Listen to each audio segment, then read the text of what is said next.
Hi everyone, I'm Eric. Welcome again sa Shop ng Grit.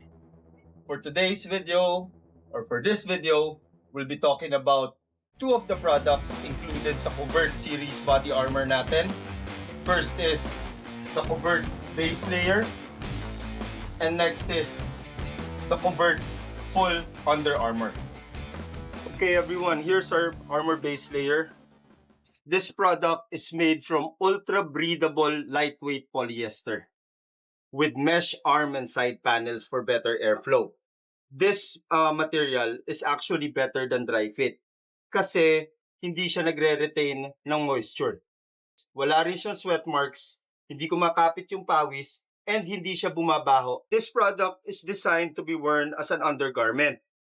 Yung material ng base layer, even if you wear it for a long period of time, hindi ka mangangate. The armor base layer comes with shoulder and elbow pads. So ito yung mga gamit namin na pads for the armor base layer. First, we have the level 1 pads. Next, we have the air pads. And finally, we have the level 2 pads.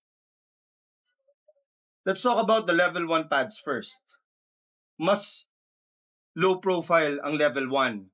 And yung size niya is the same with the shoulder and elbow pads. Impact disbursement technology. So maski malambot and flexible siya, once it hits, nagdi-disperse yung impact all throughout the pads, tumitigas siya. For the air pads naman, kaya siya tinawag na air because mas marami siyang butas for better airflow. These are also level 1 pads. Pag gusto nyo makita yung level ng pads nyo, pwede nyo tingnan sa likod. Nandiyan naka-indicate yung level ng pads natin. And parehas lang yung size niya sa shoulder and elbow area. Now, here are the level 2 pads.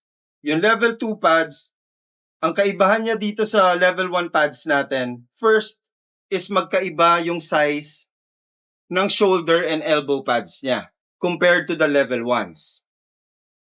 Next is mas makapal siya and mas wider yung coverage when covering the shoulder area and the elbow area. So mas recommended namin to when you're doing long rides, adventure rides, dadaan kayo ng highway.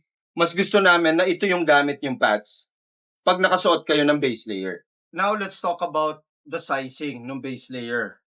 Again, I would like to remind everybody na lahat ng products ng Grit are made here, locally. So, ang sizing natin are true to measurements and Asian sizing. Now, the base layer is an inner layer. Dapat may suot kayo on top of it. Yun ang function niya. So, dapat yung base layer medyo snug sa katawan natin. So, to get the true measurement ng base layer, pwede nyong i-base yan sa chest area ninyo. The base layer, yung material niya, malaki yung stretch. Okay? So, madaling i-determine yung proper sizing natin as long as you provide us with your height and weight. Para magkaroon kami ng better idea kung ano yung proper size para sa inyo. The base layer is designed for modular protection. So basically, you can play with your own configuration. Ang included lang na protection sa base layer are the shoulder and elbow pads. So pwede mo siyang gamitin pagka hindi mo kailangan ng back or chest pads, right? Or even hard chest and back protector. Or our harness type back and chest protector. Now let's move on to our Covert full under armor. Yung material ng product na to is the same lightweight breathable polyester. Yung design niya, most of the panels nitong Under Armour natin are mostly mesh for better airflow. It provides full protection from chest, shoulder, elbow, and back. It has the same qualities as the base layer. It's also designed to be worn under an outer shell of your choice.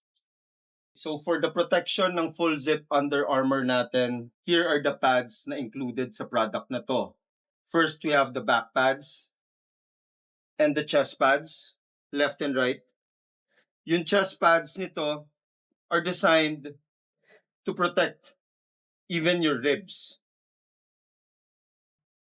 Now, for the shoulder and elbow pads, compatible pa rin yung level 1 natin and yung level 1 air pads natin.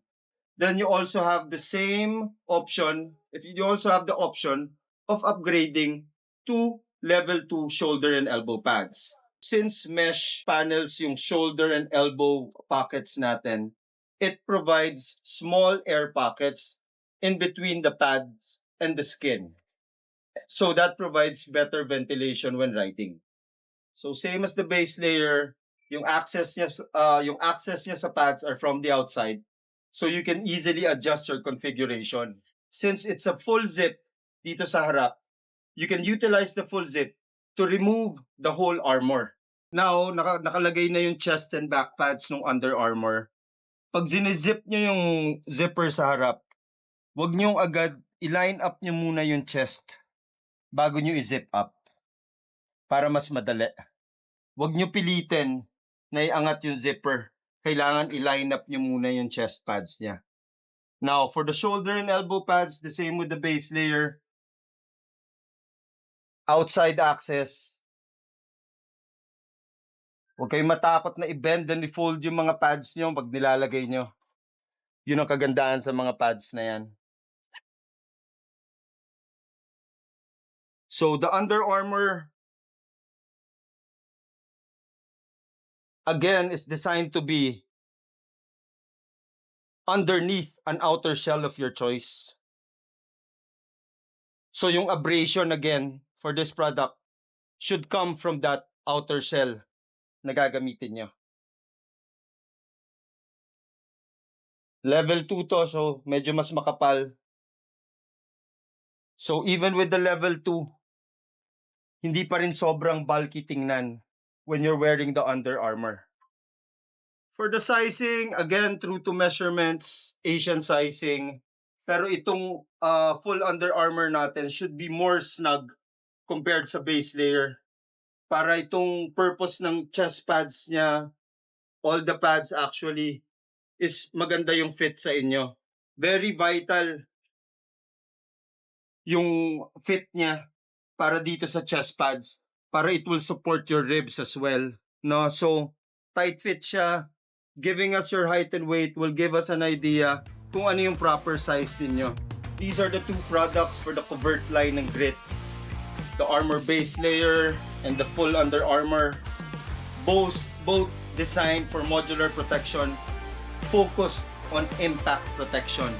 Based on the concept of alpine layering, pwede nyong i-adjust yung configuration nyo depending on your riding environment. No, whether it's malamig, umuulan, mainit, pwede nyong palitan yung configuration nyo depending on the outer shell na kailangan nyong gamitin. Again, we'll keep coming up with videos to provide you with more information about our products. And thank you for all your support. For all your inquiries, please message us sa FB page namin or sa Instagram. Thank you for all your support. Keep riding safe. Live a life of adventure. And in your everyday lives, just never back down.